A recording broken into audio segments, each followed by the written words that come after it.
Hi, my name is Hugh, and today we're going to talk about installation of a typical SRI GC.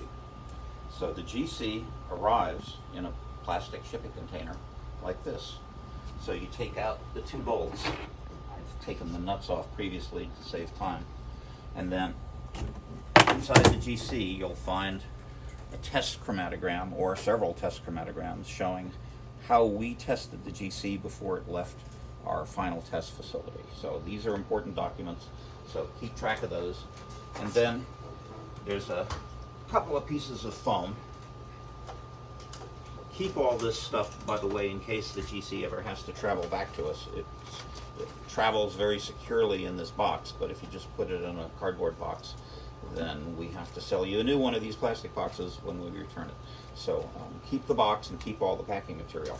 So there's a software disk which also has a PDF, two very large PDFs, I think that are the last copies of the last printed manual that we have. Now everything's on the web, but these files are too big really to download, so they're on this disk along with an older version of the software which pretty much guaranteed to run on any operating system, any Windows operating system. And then you've got a little startup kit consisting of a liquid syringe, a gas syringe, and a leak checking syringe, and also a USB cable to connect the GC to the computer. So the easiest thing is to grab these two belts and lift the GC out like that. So the belts, you loosen the belts, and then these little pieces of cardboard, you can see they protect the GC in case it gets dropped off the FedEx truck. And then there's four little upright pieces of cardboard, and just loosen that. And notice that these have labels like right front, left front, because it is important which corner of the GC these get put back on when you reassemble all this. So we need a space on a typical countertop about 24 inches wide. That's, the GC is 19 inches, although some of them have a little projection on this side, a little 2 or 3 inch projection. But you need a little room on each side of the GC. On this side of the GC, we need to plug in the USB cable. And on this side of the GC, you've got the power cord. The GC uses potentially up to 1500 watts of power, which is easy with just a normal household circuit. But most of the GCs actually don't run with that much power. They can run anywhere from 150 watts to 750 watts, depending on how many heaters and what you're doing with the column of them. But on this side of the GC, we have to hook up gases typically. We do make a few varieties of GCs that generate their own gases, so you don't have to hook up gases. But most of the GCs, it's necessary to hook the gases. So the way that we typically would do that is using a piece of copper tubing. So we have a little cutter. I don't think we give this to you automatically unless you purchase the regulator for the top of the gas cylinder from us. If you do, then you get the regulator and you get 50 feet of the copper tubing, and you get a tubing cutter for cutting the copper tubing. So the reason that we like this tubing cutter for cutting the tubing is that it makes a nice clean cut. You have to hold the tubing cutter absolutely perpendicular to the tube, and then when you do cut, you have to cut hard and quick, and it just snips the copper tubing without making any dust. And that's what we're trying to avoid, is we don't want to be filing and making a lot of metal dust and then connecting that to the GC and letting the gas blow all the metal dust in. So you want to make a nice clean cut, and then you connect the tube one side to the GC, one side to the gas cylinder that you're using. So this particular gas cylinder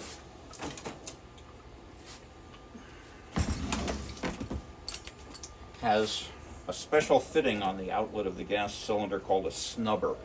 And what the snubber is this fitting is specially modified so that it has a very, very tiny hole. So even in the worst case where you completely cut the tubing, only a little bit of gas can come out of the cylinder. And we do that for any flammable gas like hydrogen or argon methane. So it's a good safety feature.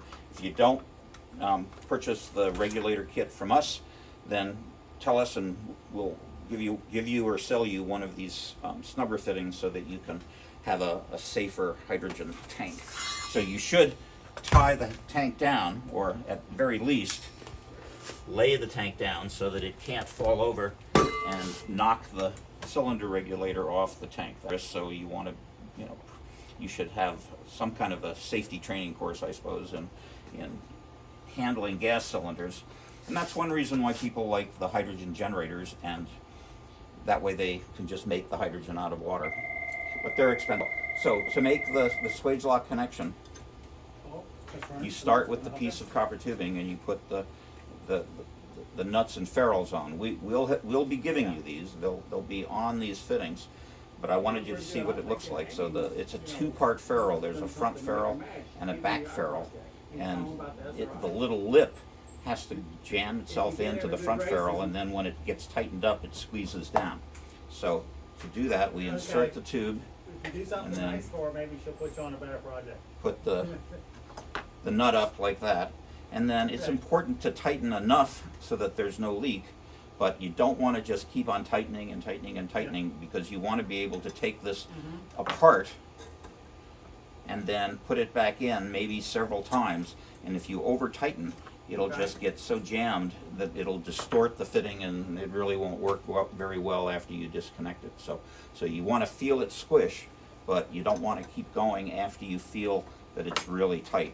There is a way to check for leaks, which we like to use, and that's to use something like this, which is a $26 flammable gas leak detector from Amazon. It detects hydrogen very readily. So turn it on. It takes a couple of seconds to warm up. And then what I like to do is, if I'm concerned about leaks, is connect hydrogen to the carrier gas, then connect it to the hydrogen if necessary, if you're going to use a different kind of carrier gas. And that way you can very easily check for leaks with the tubing, because the hydrogen gets very strongly detected by these little gadgets. So that's it. It's tight on that end. And then I will make the same connection to the other side with the nut. And this time I'm going to use a different kind of ferrule called a soft graphite ferrule, right? These are kind of nice. Yes, but let me make sure I understand. Because you tighten them up the same way. There's only just one ferrule. It's not a front and back ferrule. So when you tighten it up, the graphite makes a really good seal, and it doesn't really distort the fitting. Even if you tighten it good and tight, it's so squishy that it doesn't really damage the fitting. So you can use either type of ferrule that you like, either a metal ferrule, which we like brass. Even if the nut is stainless, we still like brass ferrules rather than stainless ferrules, because they're softer and you can feel the squish better. But you can also use the graphite ferrule. It doesn't really matter. Try not to get graphite into the bore of the tubing when you put the ferrule in.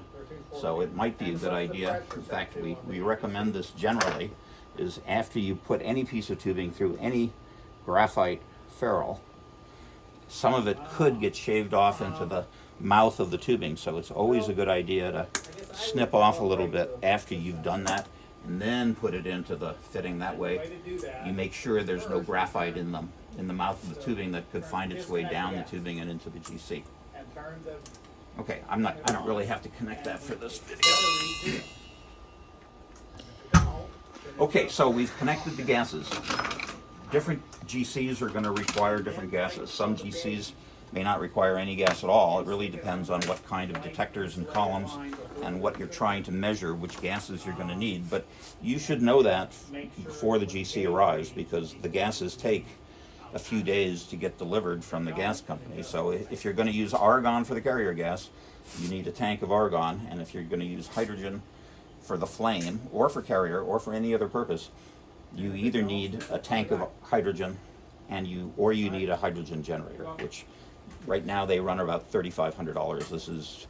This is July of 2022. They may be more expensive in the future, but right now that's what they are, about $3,500. Whereas the kit for the top of the hydrogen tank is about $500, but then you have to get the hydrogen tank. You can rent it from a gas company, or you can purchase the cylinder outright. Sometimes we like to buy the cylinder so that we own it and we know its history, and then we just have it refilled when it's empty. It's cheaper in some respects because you don't get charged rent on the cylinder, whereas if you rent the cylinder, sometimes the demurrage is $1 a day. So you can pay for a cylinder, it's about $300 in 1 year of avoiding the rental fees. So this GC has a built-in air compressor. Air compressor comes out here, goes to here, so we only have to really worry about connecting up the hydrogen and connecting up the carrier gas. So I'm going to assume that we've done that and then move on as if the gases were connected. So this GC has 3 detectors. It has a thermal conductivity detector, a flame ionization detector, and then a combination FPD FID detector. So there's a lot going on this GC, and there's many columns in the column oven. You can see that's kind of a busy arrangement of many columns, but a lot's going on in the GC. So your GC may not be as complicated as this, or it might even be a little more complicated than this. This one has 3 different injectors, so you can do different things with different samples. So now that you have to connect to the computer, right? So we plugged the GC into the computer with the USB cable. You hear the little ding dong, so you know that Windows noticed that it was connected. And then you need to load the software. So you can use the software disk that came with the GC, but it's an older version. So it's probably better to go to our website and download the latest version of the software. So this is our website, srigc.com, and then we download software downloads, and it takes us to this page here that has many versions of the Peak Simple software going all the way back to DOS back in the early 90s.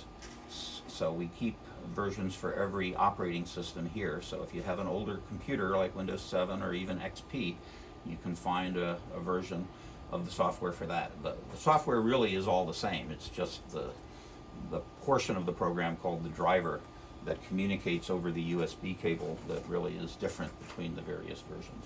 So anyway, we go to the latest version and you double click and presto, it downloads Peak Simple. It's not a huge file. It's about I guess about a 10 megabyte download, so it's not huge.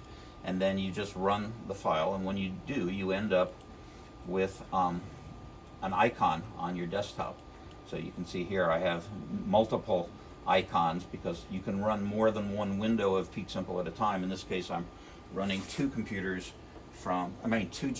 from the one computer using 2 different instances of Peak Simple, and we distinguish them easily from each other because we color them differently, so you can easily keep them apart. And you can run, some people run 3 or 4 GCs from one computer. So I think that about sums it up for the physical installation of the GC. So thank you very much.